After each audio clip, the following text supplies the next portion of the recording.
예, 하나님의 말씀은 누가복음 21장 5절로 8절, 그 다음에 에베소서 4장 12절로 15절 이렇게 봉독하겠습니다.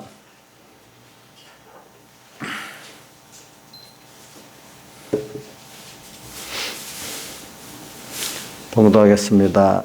누가복음 21장 5절, 신약성경 132쪽입니다. 어떤 사람들이 성전을 가리켜 미석과 헌물로 꾸민 것을 말하며 예수께서 가라사대 너희 보는 이것들이 날이 이르면 돌 하나도 돌에 남지 않고 다 무너뜨리우리라. 저희가 물어가로되 선생님이여 그러면 어느 때 이런 일이 있겠사오며 이런 일이 이루려 할 때 무슨 징조가 있사오리까. 가라사대 미혹을 받지 않도록 주의하라. 많은 사람이 내 이름으로 와서 이러되 내가 그러라며 때가 왔다 때가 가겠다 하겠으나 저희를 쫓지 말라. 그 다음에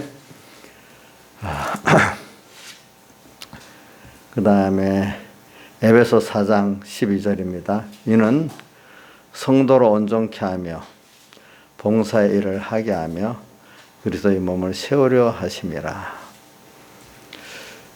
우리 다 하나님의 아들을 믿는 것과 아는 일이 하나가 되어 온전한 사람을 이루어 그리스도의 장성한 분량이 충만한 데까지 이르리니 이는 우리가 이제부터 어린아이가 되지 아니하여 시아람의 괴술과 간사한 유혹에 빠져 모든 교훈의 풍조에 밀려 요동치 않게 하려 함이라.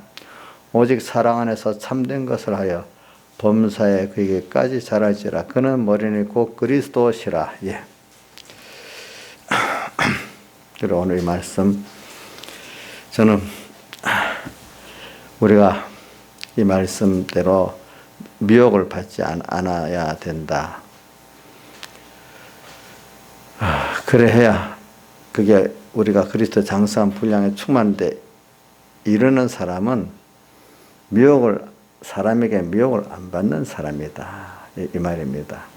그래서 그건 어떤 사람이 그러냐. 그 안에 항상 주님과 말씀이 채워져 있기 때문에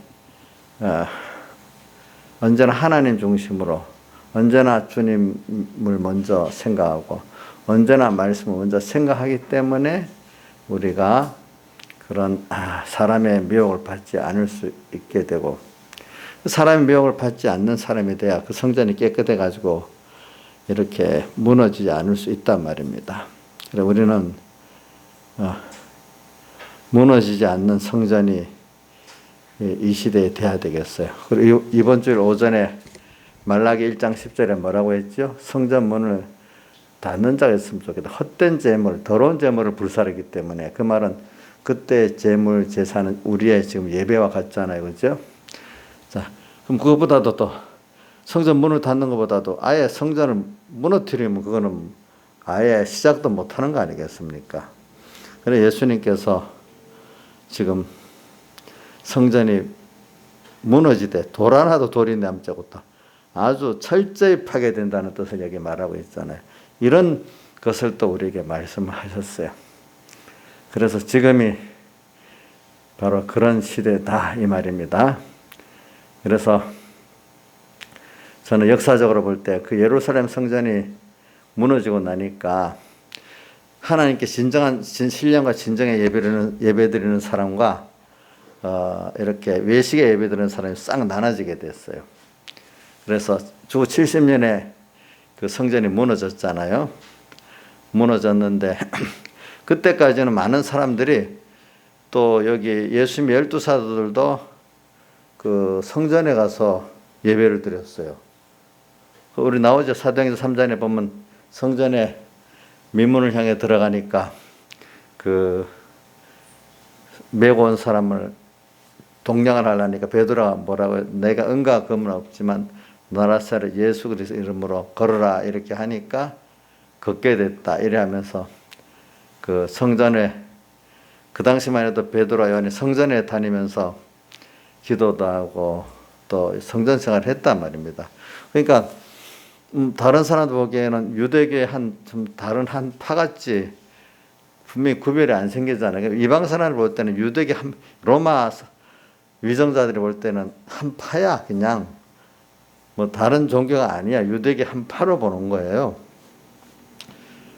근데 그 속에 들어가면 벌써 하나님을 섬기지만 하나는 하나님 중심의 그 신앙생활이고, 또 한 군데는 자기 중심의 신앙생활이야. 경건을 이게 제물로 하면서 하나님 파리하면서 신앙생활하는 사람이고, 예수님은 하나님 중심의 진정한 신앙생활을 하는 사람이란 말이에요. 우리 하나님 보기에 확실히 구별되고 신령한 사람들 보기에 확실히 구별이 된다 이 말입니다. 그래서 이랬는데 이제 하나님이 성전을 딱 무너뜨리고 나니까 이제 확고하게 이제 하나님 중심의 신앙과 또 유대인들과 외식에 그 사람들이 예배드리는 장소가 딱 갈라져 버렸어요. 그때 둘이서 이제 그때부터 갈라졌다고 나옵니다. 또 뭐 제가 그 갈라진 그 장소를 얘기하면 여러분들이 또 기억을 못하고 저도 기억했다 못했다 막 그래요. 이제 그래서 갈라졌습니다. 그래서 지금도 우리 성전이 보이는 성전이 확 무너져요. 이제 교회가 다 전부 다 무너지기 시작하면은 이제 뭐가 드러나겠어요? 참 믿는 사람과 가짜배기 믿는 사람이 세상이 구별하게 돼요. 그렇죠?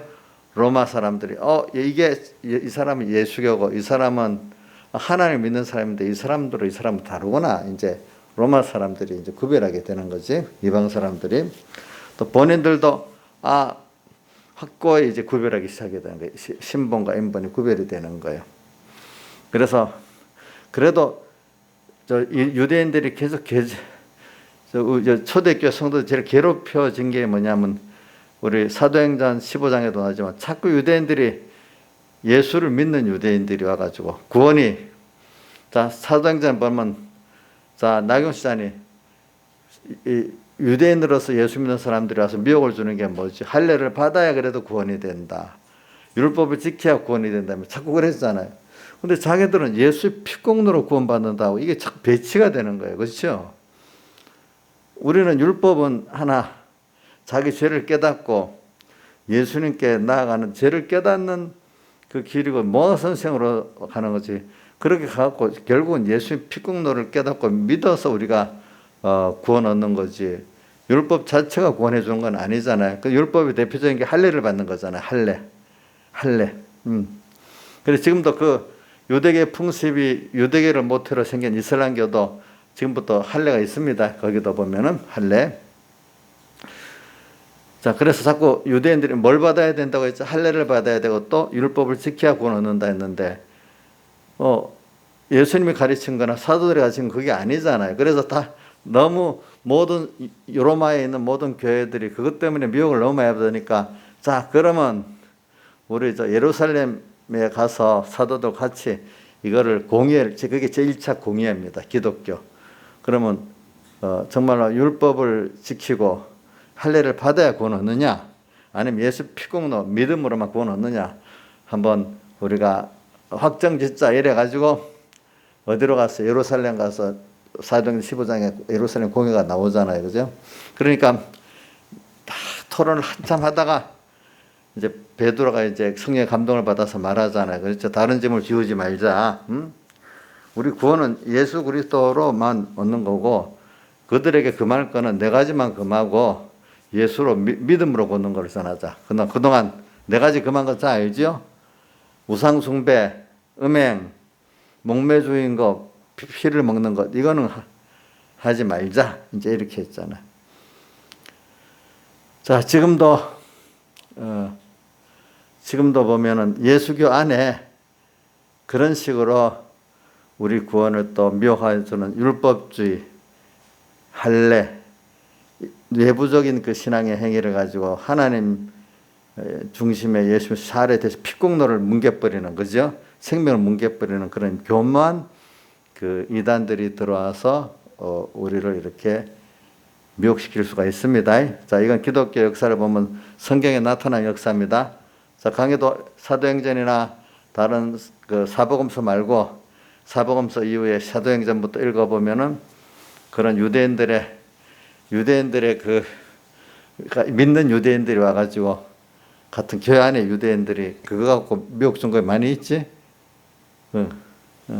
많이 있어요. 그러니까 오늘도 어느 시대든지 그게 다 유대인들이 아닌 다른 거로도 드러나서 우리가 이렇게 되는 겁니다.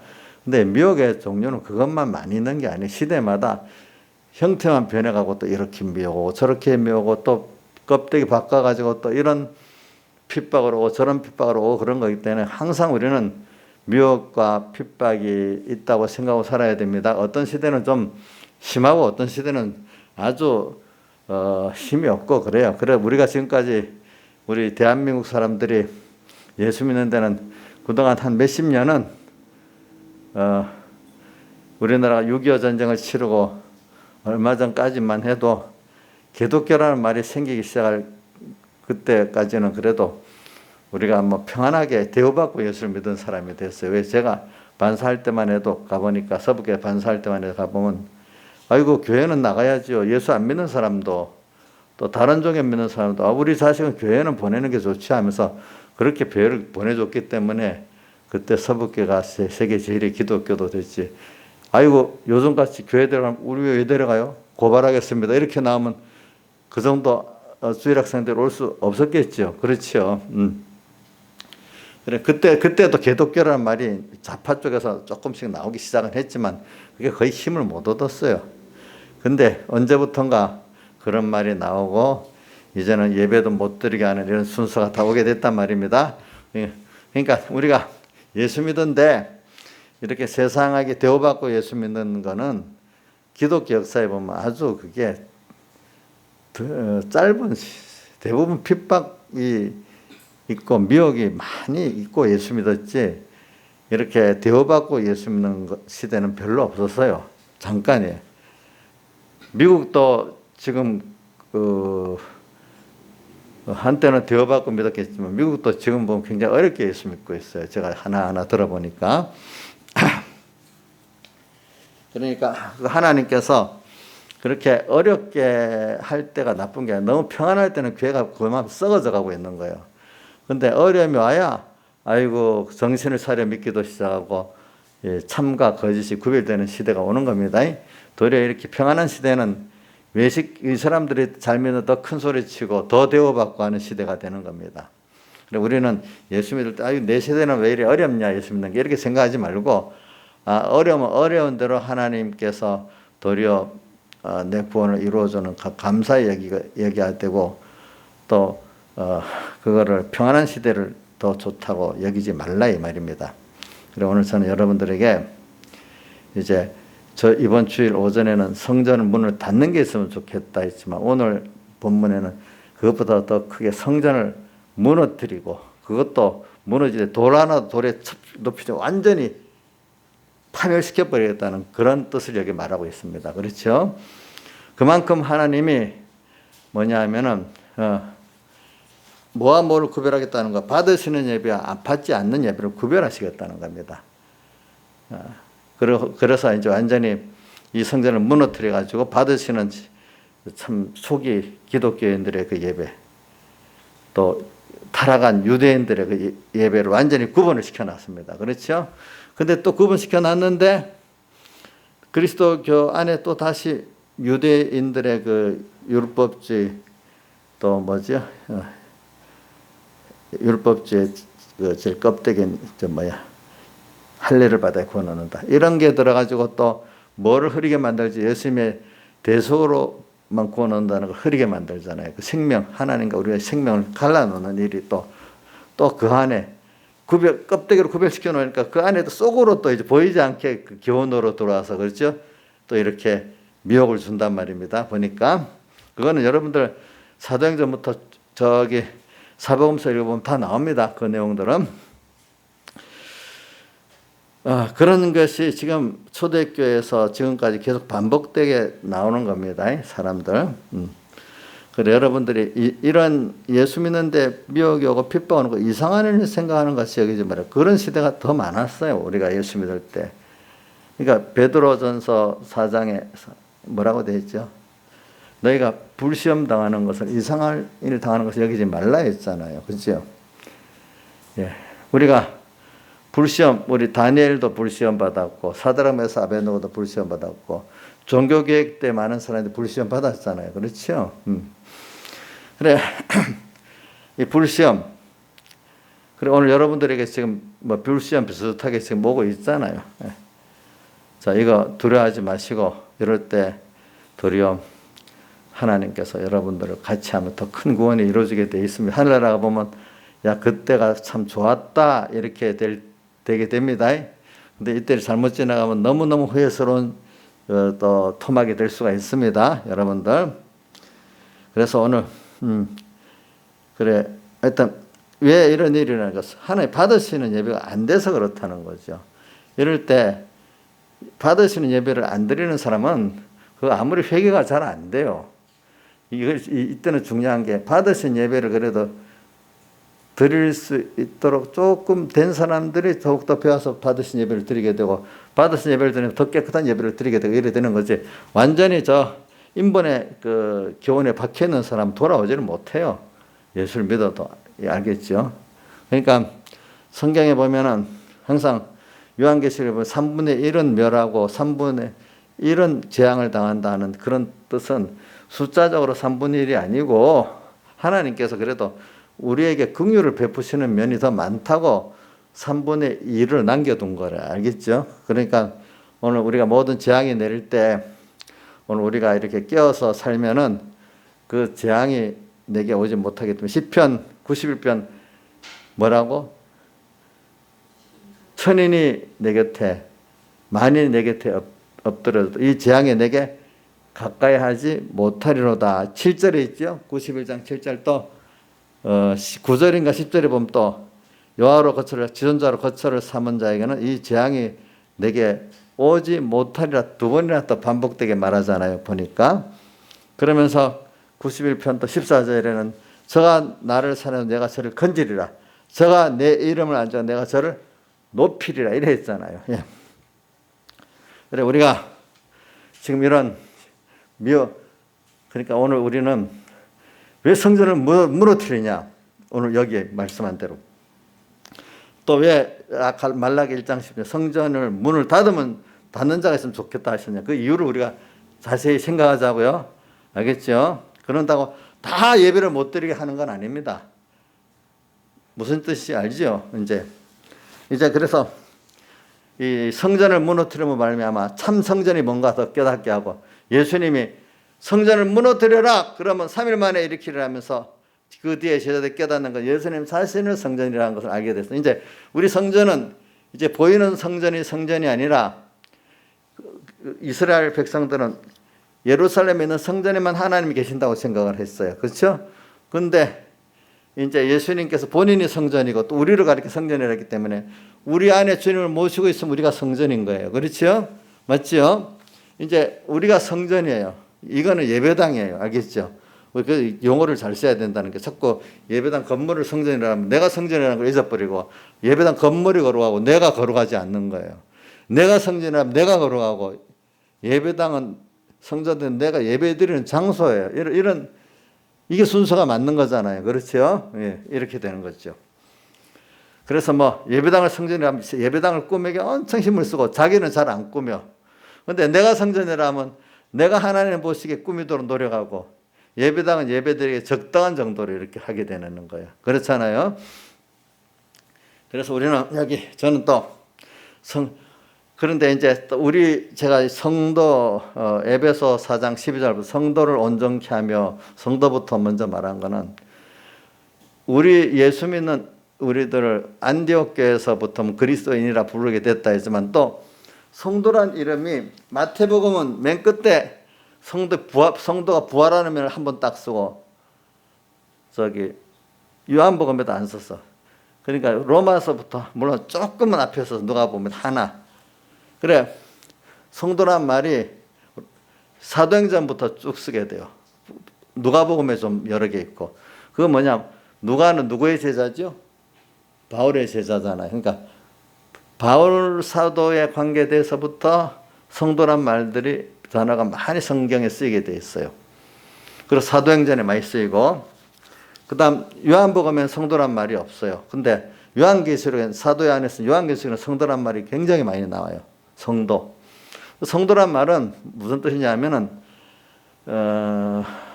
하나님 중심으로 모든 것을 구별하는 구별하는 자들이라는 뜻, 구별 성자예요. 도, 구별하는 무리란 뜻이거든. 뭘 구별해? 예수 믿는 사람 뭘 구별해요? 내가 소속이 하나님에 소속한 사람이다. 세상에 사람에게 아니고, 또 하늘에 속한 사람이다. 또 뭐야? 세상에 속한 사람이 아니다. 나는 하나님 중심으로 사는 사람이다. 세상 중심, 자기 중심으로 사는 사람이 아니다. 이 중심을 구별하는 거예요. 소속을 구별하는 게 성도예요. 여러분들은 항상 구별해서 사는 사람이 되면 누굴 중심으로? 하나님과 말씀을 중심으로, 천국을 중심으로. 그거 구별하면 오늘 이런 것들이 모든 게 명쾌하게 구별될 수가 있는데, 이게 안 돼. 성도라는 위치를 모르기 때문에 사람들이 미혹을 받아서 660에 빠지는 거예요. 그래서 하나 들어봅시다. 우선 아브라함의 그 롯과의 관계에서, 자, 아브라함은 목축이 안 되는 가나안 땅을 택했어. 롯은 목축이 조건적으로 잘 되는, 풀도 잘 들어 물도 있는 소돔들 쪽을 택했어. 그러면 백모사님 설교에서 들어보면 그렇습니다. 그럼 이거 영감님, 우리가 삼촌이 어른인데 우리가 좋은 데 택해야지. 우리 만약에 저 나쁜 데 택해 짐승이 다 굶어 죽고 이러면 우리가 어떻게 되겠습니까? 너무하지 않습니까? 막 여론, 가족들이나 또 종업원들이 여론이 너무 심하단 말이야. 정말로 하나님을 사랑한다면 우리도 사랑해야 안 됩니까? 뻔하게 망할 길을 왜 택합니까? 막 진짜로 잔인하네요. 막 이렇게 할 수 있다는 거예요. 하나님 축복을 빼놓으면 잔인한 거 아니에요? 종업원들 배고프게 만들고 가족들 배고프게 만드니까. 이인자 입장에서는 그렇지 않겠어요? 그냥 보면은. 그런데도 그래, 내가 하나님을 좋게 하랴, 뭘 좋게 하랴? 사람을 좋게 하랴. 그래, 나는 필요가 없어. 주의 것이지. 여기 있는 사람들 모두가 주님의 것이지. 주님 기쁘게 살아야지. 죽든지 살든지. 그럼 주님 축복까지는 하나님이 또 복을 주시면 이래 될 거다. 여태까지 왔으니까 하나님 복을 줄까 믿었지만, 또 우리 사드락메사 앞에 나왔더니 그리 아니하실지라도 이러다가 죽으면 또 주님 앞에 더 드리고 좋은 거지. 이렇게도 생각을 했을 거란 말입니다. 자, 자기들은 몰라서 그렇지만 결과적으로 주님 때문에 고난당한 거 배고프면 더 좋을 수도 있어. 물론 말해봐야 통하지가 않지. 우리 나이사님도 옛날에 안 통했어. 제가 말할 때. 그래 지잘났다고 막 그랬어. 근데 어느 때인가 하나 이제 깨달아가지고 아멘 되고 이제 이랬단 말이야. 그거는 할 수가 없어. 어리니까. 그거 나쁘다고 할 수가 없어. 그때 아브라함이 가족들 설득이 되겠어? 안 되겠어? 안 되는 거잖아. 내가 먼저 그 길을 가야지. 어떡하겠어. 그러니까 이게 새끼양 같아요. 어린 양길을 걷는데, 새끼양 길을 걷는 사람 같아. 야, 그래. 내가 너희를 생각하면 소돔들을 택해 가야지. 이랬으면 더 선한 새끼양 같은 사람 안 되겠어? 자, 나이스 더 새끼양 같겠지. 근데 하나님 보시기에는 이게 어떻게 해서? 안 되겠죠. 우리가 걷는 길은 이럴 때 그런 거예요. 지금 예배를 드리는데 두 가지 나눠지는 거예요. 코로나가 있는데 안 되는 게 당연하지. 이래갖고, 근데 코로나 들어 자기들도 병 걸로 일하고 남을 옮기면 어떡해. 그러니까 저 사람들은, 예수 믿는 사람들 완전히 독한 사람들이야. 이렇게 말할 수 있어. 우리는 그래도 우리는 자기들 목축이 안 돼서 굶어 죽는 면이랑 마찬가지입니다. 아니야, 우리는 하나님께 예배드리는 게 생명이야. 그럼 하나님이 또 우리 코로나 안 걸리게 할 수도 있죠. 그렇게 모아도 또 걸리면 걸리는 대로 뜻이 있겠죠. 그렇죠? 자, 우리 하나님의 축복도 믿고, 또 근데 그 사람들이 하나님이 안 걸리게 한다. 이거 자식 하나님의 능력을 안 믿으니까 그 사람도 코웃음 치는 거야. 참, 이렇게도 생각할 수 있겠죠. 그죠? 근데 우리는 안 걸리는 그것보다도 하나님이 기뻐하니까. 근데 그 사람들 입장에서 이해가 안 되는 거야. 자기들 수준에서는 하나님의 축복도 모르고 기적도 모르니까. 그죠? 예. 자, 이럴 때 사람들이 이해하는 새끼양 길로 가야 되겠습니까? 사람들이 이해하지 못한 하나님 기뻐하는 어린양 길로 가야 되겠습니까? 김영미 집사님, 사람들이 이해하는 새끼 양 길로 가야 되겠습니까? 하나님이 기뻐하는 어린 양 길로 가야 되겠습니까?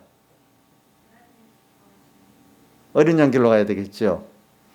자, 그러면 사람들 이해 못하는 가족들, 이웃들 때문에, 친척 때문에 힘은 들겠죠. 그래도 그 조금 길게 인내로 나가면 하나님 보여주시겠지, 언젠가는. 지금 그런 시기입니다. 자, 지금도 많은 사람들, 예수 믿는 사람, 목사님들까지도 못하는 거, 제가 설교를 예를 들어보면 어떤 사람들은, 아니, 인간의 생명에 기중하지, 생명이 뭘.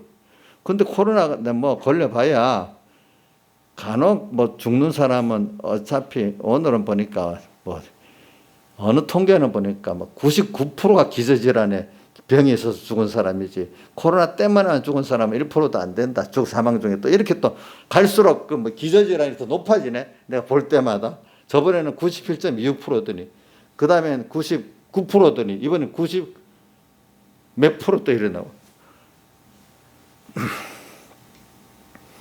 스웨덴 같은 데는 아예 국민 방역으로 이런 거, 감기 독감같이 그냥 풀어놨대. 스웨덴, 제일 선진국이라는 나라는 국민 방역에서 감기 걸렸으면 뭐 독감을 병원에 가 실려받듯이 뭐 심한 사람은 입원다 이런 식으로 놔뒀대. 이제 전부 다 그 복용하고 그 면역력이 생기게 그거로 하면 되고, 또 걸려봐야 치명적이지 않다고 이제는 또 그렇게 했대. 그러면 모든 생활이 정상화되잖아요. 그렇죠? 또 프랑스도 그렇게 하고 있다는 말이 있거든요, 보니까. 근데 이게 어떤 정권자들에게는 국민들을 통제하는 좋은 수단이 되는 거예요, 이게. 아마 지금도 의사들끼리 토론하면 아마 국민반영하자 의사들이 대세고, 혹시 몰라 소수의 의사들이 이런 상태를 유지해야 된다고 할지도 모르지만, 대세적으로 의사들은 아마 국민반영하자고 나올 거예요, 이제는. 우리 주변에, 여러분들 주변에 코로나 걸려서 죽었다는 사람 들어봤어? 여러분 주변에서. 이정숙 씨 있어요? 주소나 있냐? 또 걸렸는데 너무 심각하게 해서 또 어떻다는 사람 있었냐? 우리가 이 정도면 알 수가 있잖아요. 그죠? 이 정도면. 응? 그래, 저는 여러분들에게 성도라는 게 뭐냐면, 성도는 하나님 중심으로 모든 거를 구별해서 거짓말에 넘어가지 않는 사람이에요. 알겠죠? 구별할 줄 알아야 돼요. 그래서 사람의 미혹을 받지 않도록 조심하라고 했는데, 거짓 선지자, 거짓 또 그리스도, 또 여러 또 거짓말쟁이들 많이 있죠. 그렇죠? 그게 넘어가지 않도록 조심하는데, 제가 그래서 에베소서를 한 거는, 에베소서에는 보니까 성도는 성도를 온전케 하며, 성도, 여러분들은 구별할 수 있는 하나님의 지혜도 주셨고 말씀도 주셨습니다. 영도 주셨습니다. 세 사람이 있기 때문에 구별할 수 있는 뭐요? 영도 줬고 또 말씀도 줬고 성령도 주었습니다. 이걸 잘 사용하면 됩니다. 누구한테 물으면 돼요? 하나님께 물으면 돼요. 알겠죠? 하나님 말씀을 갖고 하나님께 물어. 중심이 내가 소속이 하나님 소속이지, 중심이 하나님 중심이지, 내가 주의 것이지, 이걸 자꾸 생각하면서 누가 기뻐하고 뭐에 유익될까, 이걸 생각하면은 예배를 드려야 되냐 말아야 되냐 다 나온단 말이야. 자, 물론 위에 있는 권세에 굴복해야 되지만, 또 어떨 때는 하나님 뜻을 거스르는 명령은 굴복을 안 해야 되는 게 성경이잖아. 예를 들면은 다니엘이 금령인 줄 알고도 왕의 금령이라고 순종했습니까? 어기고 기도를 했습니까? 어기고 기도했잖아. 또 왕의 금령 중 하나가 우상을 섬기라고 했는데 다른 거 그거 안 한다 해서 금령을 어겼잖아요. 그렇지? 자, 그건 하나님 뜻이 아니고 비어지는 거는 순종 안 해야 되는 게 하나님 뜻이잖아. 그럼 그렇게 해야 되는 거예요. 그런데 지금도 많은 사람들은 악한 정부가 해도 순종해야 돼. 그게 하나님 뜻이라고 하는데 모르면서 그 성경이 그렇게 해서 맞네. 또 이렇게 생각하는 사람도 있는 거예요. 그 안에는 또 어떤 사람은 육신의 생명이 중요하다는데 코로나 걸려서 안 죽거든요. 근데 그 생명 그냥 병 한 번 지나가는 정도거든요. 그 정도 하고 우리 뭐 세상에 일 많이 하고 공부도 많이 하고 많이 하잖아요. 그렇잖아요. 응? 그 생명이 아니라 이거야. 어떨 때는 생명에 기중하기 때문에 예배를 못 드린다고요? 그 말도 안 되는 소리지. 응? 그렇다고 일부러 올마오라는 뜻은 아니고 철저히 방역은 하자는 거고, 내가 내 몸을 지켜야지 왜 내가 내 몸을 귀중히 여기지 않겠어요.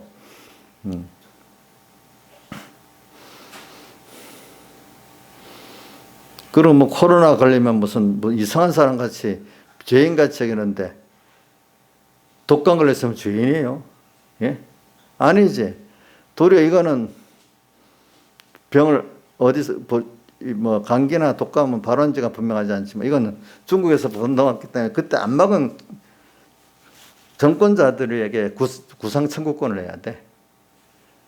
만약에 혹시 여러분 주변에 뭐 코로나 걸렸는데 그 나 때문에 누구한테 옮겼다고 정부가 만약에 국민보험공단이 구상 청구를 했다면 그걸 갖고 정부 관계자들을 구상 청구해야 돼. 나 당신 때문에 걸렸으니까 보상하라고. 그건 출처가 분명하기 때문에 중국에서 온 걸 안 막는 건 책임 분명하잖아. 근데 내가 누구를 옮겼다는 거는요, 의학적으로 증명을 법이라는 게 내가 옮겼다는 증명이 있어야 그게 구상 청구를 할 수 있는 거예요. 근데 그냥 구상 청구한다고 아무게 너 구상 청구한다고 또 그 민사재판이거든요. 민사재판이기 때문에 그냥 뭐 뒤집어 씌워서 청구하다고 하면 내는 게 아니잖아. 민사재판에 첫 판사가 맞다 이렇게 해야 구상 청구가 나오는 거잖아. 도리어 우리는 그 구상 청구할 대상이 분명해요. 누구 위에 하겠지. 자기들은 우리 어떤 교회에 대해서 구상 청구한데도 그게 재판장이 양심으로 한다면 거의 안 될 가능성이 많다는 거예요. 그러니까 어떤 교회 그 공무원이 가고 이거 구상 청구해도 되지도 않습니다. 자기의 법지식은 그렇다는 걸 양심적으로 말을 한 거지 보니까. 어? 그러니까 그냥 말에 겁먹지 말라 이래 여러분들. 이런 걸 알고 우리는 구별해야 됩니다. 뭐든지.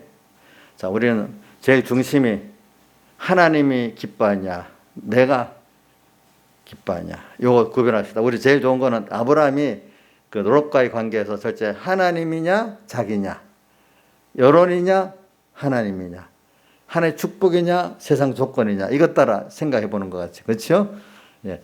자 그런데 그 가족들과 뭐 종업원들은 얼마나 야박하게 해서 자기 저러다가 우리 굶어 죽는 거 아니야 이렇게까지 나가지 않겠어? 그렇게 되겠지.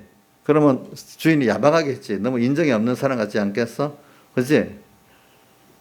하나님 믿는다면서 사람 자기 밑에 사람 굶는 것까지 생각을 안 하고 있겠어. 왜 저래? 이렇게 할 거 아니겠어. 근데 그럴 때는 우리가 야박한 것 같아도 하나님 뜻대로 하는 게 이럴 때는 그게 새끼 양 어린 양 같아도 그 길을 가야 되는 게 우리가 생명이 있는 신앙입니다. 그럼 하나님이 어떨 때는 기적을 베풀 때도 있고 어떨 때는 그거로 사드락메사 아벤노고가 그냥 풀무불에 들어가 죽게 할 수도 있는 거예요. 알겠죠? 보니까 그러면 우리가 세상이 전부가 아니잖아요. 세상에 넘어서 영원한 하늘나라가 있잖아요. 그리고 우리가 또 하나 봅시다. 우리가 그동안 많이 배웠지만 이 여인이 예수님 팔과 머리에다 기름 부었을 때 가룟 유다는 허비했다고 난리가 났잖아요. 그죠? 예? 허비하는 거예요. 허비가 예수님은 걔네가 달랐죠. 허비한 게 아니다. 나를 죽을 걸 위해서 예비한 거다. 그러면서 뭐까지 칭찬했는가 하니까 복음 전하는 것마다 이 여인이 한 것을 전해서 기념하라. 이게 얼마나 그러니까 이런 환난 때는 가난한 사람을 구제하는 인간적인 그런 면보다 주님이 죽으시고 기뻐하는 거기에 자기의 귀한 것들을 다 드리고 사는 게 더 선이다. 선은 인간들이 착하다는 걸 기준으로 하는 게 아닙니다. 선은 누구죠? 하나님의 기뻐하는 뜻입니다. 자, 이럴 때는 주님을 위해서 내 전부를 드리고 하는 그것이 선이라고 주님께서 예수님의 몸에다 기름 부을 때 그렇게 얘기했습니다. 지금도 이럴 때 주님을 섬기는 이 예배에다가 자기를 다 바쳐버리면 그게 선이지. 아이고 그렇지도 않을 남에게 피해를 주지도 않을 그런 걸 미리 겁을 내갖고 그게 그렇게 하고 그 예수님 몸에다 기름 안 붓고 그거 갖고 가난한 사람들 안아주는 게 선이다. 이렇게 예수님이 안 가르쳤잖아요. 지금은 그 사람들 내가 전념자 될까 예배를 안 드려야 되겠다 이러는 거는 예수님 몸에다 기름 안 붓고 그 기름 파는 돈 가지고 가난한 자를 나눠주겠다는 거 아니겠습니까? 그렇지 않 그것보다 좀 못한 거지 사실은. 자, 그게 선이겠습니까? 우리가 성경에 여러 가지 나타난 거로 봐서는 여러분들 이런 걸 가면 구별할 줄 알겠죠? 강의도 확실히 구별이 되냐, 이제는? 아직도 아리송하냐? 이런 것들을 지금 구별하는 시대가 돼가는 겁니다. 알겠죠? 그래서, 그러니까 바로 그런 것들이 생활의 예배로 예배를 받으시는 예배를 드리는 자고 또 받으시 못하는 예배를 드리는 자가 평소 때 그렇게 살기 때문에 이럴 때 그런 구별성이 없어지고 평소 때 받은 예배를 드리는 구별성이 딱 이렇게 결정을 된단 말입니다. 아시겠죠? 예? 그러니까 하나님 종들도 그런 중심에서 안 하는 종들은 작년에 그때 가면 고민하다가 또 이렇게 인본적으로 가는 거고 원래부터 하나님 중심으로 이렇게 살았던 사람들은 받으신 예배를 드리던 사람 명확하게 벌써 구분이 돼갖고 그 길을 가는 겁니다. 알겠죠? 예. 이게 평소 때 그 어떤 중심이 지금 이럴 때 드러나는 겁니다. 알겠죠? 그래서 오늘 우리는 오늘 보면 성도를 온전케 하며 봉사일을 하게 하며 그리스도의 몸을 씌워 이렇게 해야 우리가 성도가 구별해서 온전하게 나가야 그 머리 대신 그리스도와 지체된 우리가 하나가 될 수 있지. 이렇게 하나님 중심이 아니고 하나님 기뻐하는 중심의 생각과 행동을 안 하는데 그리스도와 하나가 될 수 있겠어요? 안 되죠. 그리스도의 몸을 세우는 일이 바로 이럴 때 더 많이 일어나는 겁니다. 확고하게 우리 그리스도의 한 몸이 한 생명의 몸이 되는 이 순서가 이런 환난 때 일어나는 겁니다. 알겠죠? 평안할 때는 이런 것을 희미하게 되는 겁니다. 준비 때입니다. 강에 지금 이런 때가 일어나는 때다. 알겠지? 한 몸이 실제로 되는 때라. 기름 준비를 가지고 실제로 어두울 때 빛을 밝혀갖고 신랑을 영접할 수 있는 주님 신랑과 나 신부 내가 한 생명이 되는 하나가 되는 이런 계기가 지금이란 말입니다. 알겠죠? 근데 아이고 이거 빨리 지나고 평안한 시대가 오면 좋겠어. 이런 사람들은 그 한 주님과 나와 하나 결합되는 그리스도 한 몸 되는 이 기회를 이제 놓쳐버리는 순서란 말입니다. 그러니까 세월을 아끼라. 지금 때가 악하다. 이랬잖아. 그래서 그다음 우리가 다 아는 하나님의 아들을 믿는 거 아는 일 하나가 되었어. 하나님의 아들을 믿고 아는 것 이게 믿음이죠. 이게 온전한 사람을 이루어. 온전한 사람이 뭐야? 그리스도 한 몸 된 이게 온전한 사람이고 또 뭐냐? 하나님의 아들을 믿고 아는 것이 많아진 것만큼 온전한 사람이죠. 이게 그리스도의 장성한 분량이죠. 그렇죠? 분량이 충만할 때까지 이르니 그럼 그런 사람은 어떤 사람이 되느냐?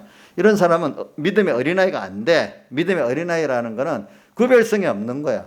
성도로서의.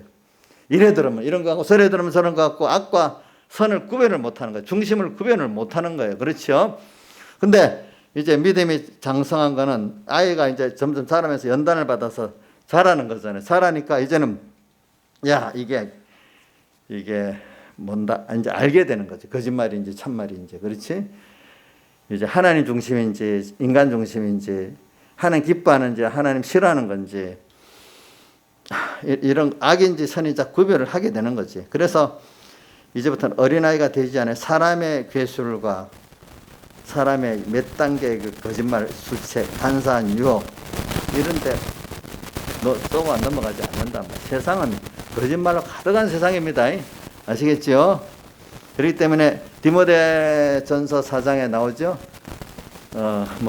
망령되 허탄한 신화를 버리고 이랬잖아요. 세상의 모든 지식은 하나님이 없는 지식은 그 안에 다 그 자체로는 그 안에 하나님 지식이 쏙 빠져버리면 망령되 허탄한 신화입니다. 근데 그 안에 하나님이 들어가면 이게 망령되 허탄한 신화 구원에 잘 유익되게 이용을 당할 수 있습니다. 알겠죠? 네. 그렇기 때문에 교훈의 모든 풍조에 밀려 여동치 않게 교훈이라는 게 자 성경에 마태복음 16장에 예수님께서 제자들 보고 바리새인들은 누를 조심하라 이랬어요. 처음에 무슨 말인지 모르고 떡 누룩인 줄 알고 눈이 둥글둥 우리가 떡을 안 갖고 왔는가 이렇게 했는데 나중에 예수님 바리새인의 뭐 교훈을 조심하라는 뜻을 알게 됐다 이런 나오잖아요.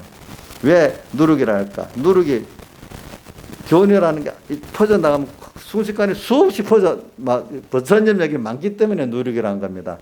내가 누구한테 한마디 만약에 그 간사한 그 잘못된 인본의 교훈을 전했으면 이게 금방 쑥쑥쑥 많이 퍼져나가는 거예요. 알겠죠? 보니까. 그러니까 바리새인과 뭐요? 서기관들의 누룩을 조심해라. 사두개인들 좀 16절 사두개인들 누룩을 조심하라 이랬죠. 그러니까 이 교훈을 바로 받아야 되는 거예요. 구별할 줄 알아야 되는 거예요. 알겠죠? 아닌 경우는 아예 듣지를 말아야 돼. 구분. 모를 때는 뭔가 이렇게 처음에 구별하기 위해서 해야 되면 아니다 싶으면 그다음부터 더 듣지 말아야 돼. 왜? 여러분들 레닌이 100번 거짓말을 들으면 진짜가 된다 했잖아요. 그렇죠? 그래서 요즘에 그분들이 그런 전술을 쓰는 거예요. 온 TV, 신문 틀으면 그게 나오면 처음에 아니다 싶었는데 또 듣고 그러니까 일부러 그런 걸 뭐 가닥 할 수 없이 되는 건 보지만은 일부러 뜨면 아예 보지를 말라고 해요. 떠더라도 알게 뜨지 보지 마. 그 시간에 뭘 봐야 돼? 하나님 말씀을 보고 기도하시라고. 알겠죠? 그러니까 왜 자꾸 보면 어느새 많은 사람들이 진짜같이 여겨지는 거예요. 그게 진짜같이 돼버리는데도 나중에 저 보세요. 저 옛날에 대구 유니버시티에서 그 북한의 여자 선수들이 와가지고 김정일이 현수막 찍었던 게 비 맞았다고 막 눈물을 흘리잖아. 자기 수령님 비 맞고 있다고.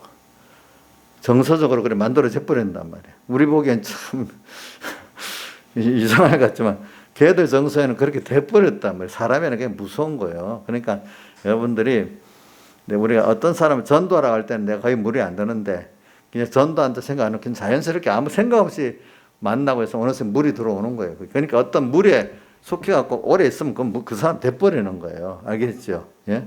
그러니까 어떤 무리가 아니다 싶으면 거기에 아이고 잠깐 놀고 오지. 청소년들은 고동하니까 걔들이 안 좋지만 그거 놀고 오지. 이래 하면 그런 사람이 돼버리는 거예요. 알겠죠, 여러분들이? 또 조심해야 돼. 그러니까 교훈의 풍조에 밀려 여동치 않게 하람이라. 여러분들 구별할 설교를 딱 들어보면 아닌 것 이제 알 거예요, 여러분들. 그죠? 이제는. 그러니까 아닌 건 듣지 마세요. 그리고 아니라는 것도 들는 사람에게 아니라 가르쳐 주세요. 왜 그러냐. 알겠죠? 그게 그 사람 구원하는 거니까. 왜? 잘못된 경우는 너무 많기 때문에. 자, 그래서 오늘 오직 사랑 안에서 참된 것을 해요. 사랑 아니라는 건 예수 사흘대 속의 사랑을 말하는 거예요. 사흘대 속의 사랑을 가지고 사람 모든 자에 빚진가 되고 내가 주를 위해서 당연히 주의 것을 죽을 수 있는 사람이 돼야 되는 거거든요. 그럼 이 사람은 참된 것, 선을 할 수 있는 하나님 중심의 일을 할 수 있어요. 예수님의 사흘대속을 깨닫는 사람은 선을 할 수 있어요. 하나님이 기뻐하는 일을. 그런데 예수님의 사흘대속의 사랑을 깨닫지 못하면 주를 위해 죽을 수가 없어. 선을 위해 가지고. 사랑 안에서 참된 것을 하여 범사에 그에게까지 모든 일 하나하나가 다 작은 것까지도 다 범사. 그죠? 해서 예수 그리스도의 머리 대신 그분에까지 자라. 우리가 매일매일 자라가는 겁니다. 우리는 오늘도 더 지혜 있고 더 성령에 충만한 사람으로 자라가고 있는 겁니다. 나이가 들어서 좋은 거는 먼저 겉사람 우패하지만 겉이 늙은 것만큼 속에 참사람으로 날마다 새롭게 되고 자라게 됐으니까 더 귀한 것들이 우리 나이 든 내게 이루어졌잖아요. 그냥 젊은 그 자체가 좋은 게 아니라 그것을 써지갖고 겉사람이 그다 늙고 써진 그것을 잘 사용해갖고 내가 이런 사람 됐으니 과거로 돌아가기가 싫어. 그동안 힘써서 했기 때문에 늙음이 좋아. 살아온 게 좋아. 김영희 쌤 좋아요? 지금 20대로 돌아가면 좋겠어요? 아니 좀 믿음이 좋네요. 그동안 잘 살았는가 봐요. 그죠? 주선이 정도로 젊으면 안 좋겠어? 그럼 다시 한번 인생을 잘 살아볼 것 같아? 지금까지 이렇게 온 것도 힘들게 왔잖아요. 그렇죠? 나이 차이는 어때요? 좋아요. 우리 나이 차이 보면서 어저께 우리 손자가 왔는데 내가 늦게 왔는데 가보니까 가만히 이것만 맨날 나랑 엄마랑 못하게 말리는 게 일이야. 일을 저지르니까 어떤 칼도 잡아갖고 이렇게 할 수도 있고 안 먹을 거 먹고 이러니까 옛날 나이 사이는 보니까 뭘 한다면서 맨날 저질러서 내가 그만 하지 마. 꼭 지금 옛날에 보니까 믿음으로 할 때 호기심이 많아갖고 죄인지 뭔지도 모르고 죽을지도 모르고 막 이것저것 만져갖고 입에도 넣고 막 하는 맨날 만져가면서 말리는 것 같이 옛날에 많이 말렸어 이제. 그래갖고 너무 신경질이 나갖고 목사님 안 본다고 막 그랬어 그때. 근데 지금 이제 많이 장성해가지고 그냥 정신을 딱 좀 놔도 괜찮아. 그때는 눈이 아이고 또 무슨 짓을 저질렀을까. 그래서 내가 부산에 교육자에 갔다 먼저 저 집부터 들려봤어. 무슨 짓을 저질렀는가 싶어가지고.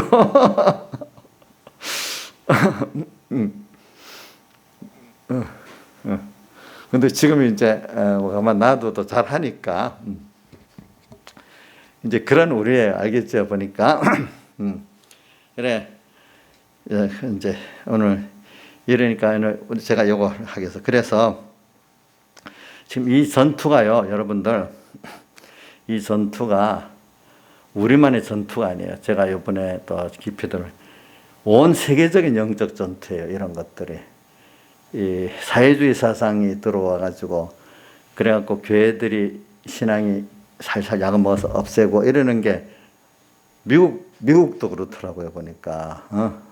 그러니까 이게 온 세계적인 거예요. 그렇기 때문에 저번에 교회들이 요즘에 이런 게 세계적인 영적 전투이기 때문에 세계 교회가 살아있는 교회가 연합해야 된다 그런 말을 하더라고. 미국에서는 뭐냐면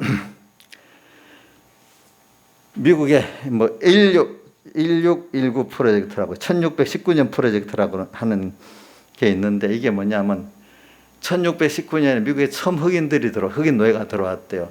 그때부터 미국의 역사는 시작이라고 하고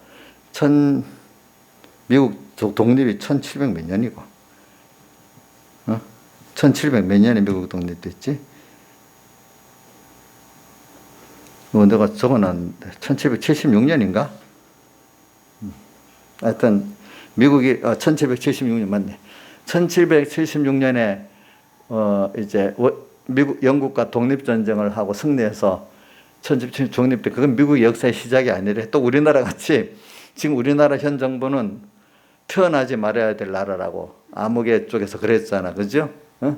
그러면서 지금 태어나지 않을 나라에서 대통령까지 하고 있잖아요. 그러면 대통령 안 하고 나와야지, 그치? 미국에도 지금 그러니까 이게 그 깊이 그러니까 미국 자체 역사를 부정하게 만들면서 기독교를 부정하게 만들고 하여튼 그런 식으로 하는 거예요. 그러니까 이게 근본이 뭐냐면 중국이 들어가가지고 중국 공산당이 들어가지고 미국에도 그동안에 닉슨 이후 교통이 됐잖아요.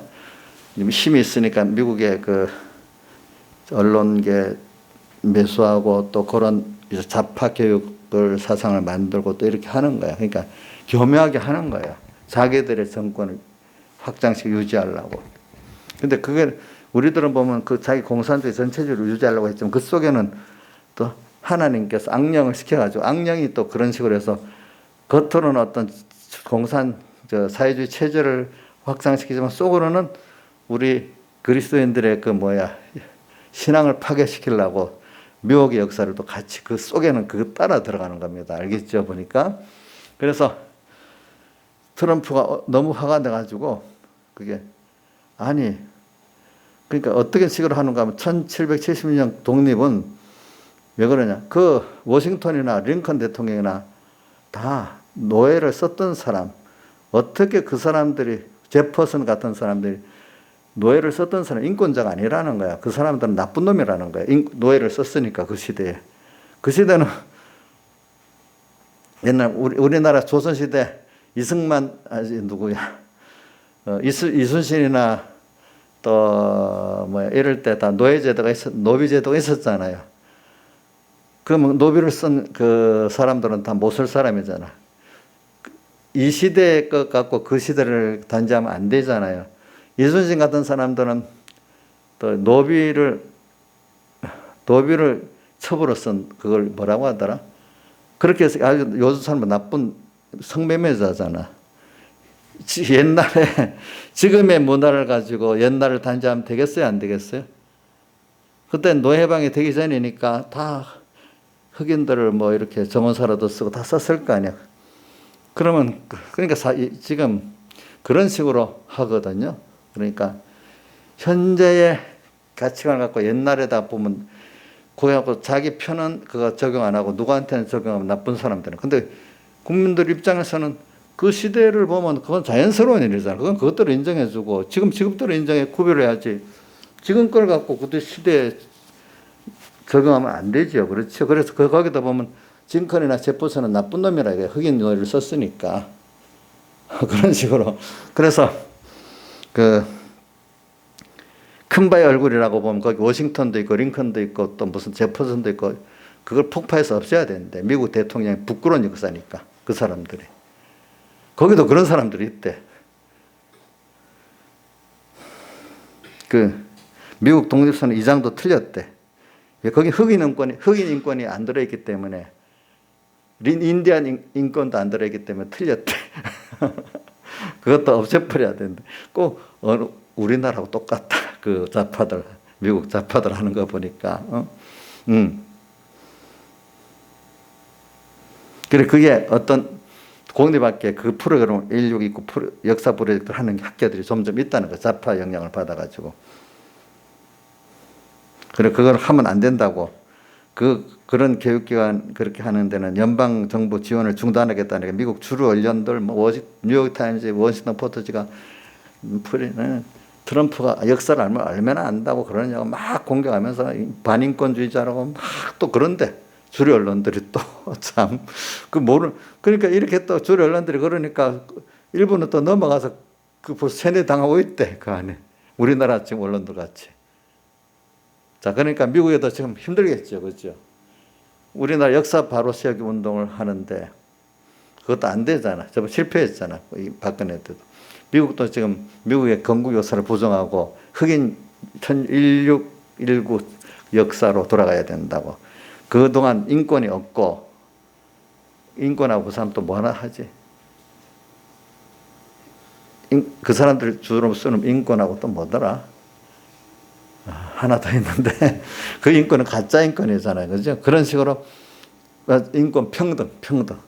인권과 평등을 갖고 들어오지만 그거는 진짜 아니거든요. 그러니까 여러분들이 그런 식으로 하면서 또 뭐 시어도르 루즈벨트 대통령이라고 1900년대 이 사람은 공화당 대통령인데 이 사람이 알래스카도 사고 뭐 잭슨빌 대통령이 산 알래스카도 소련에 저기 사고 또 뭐 저기 뭐 아주 강대국 세계 글로벌 무대로 미국을 크게 세계 무대를 확장시킨 대통령이 시어도르 루즈벨트예요. 그 대통령도 그 역사에 지워버려야 된다 해가지고 뉴욕 시장이 민주당이잖아요.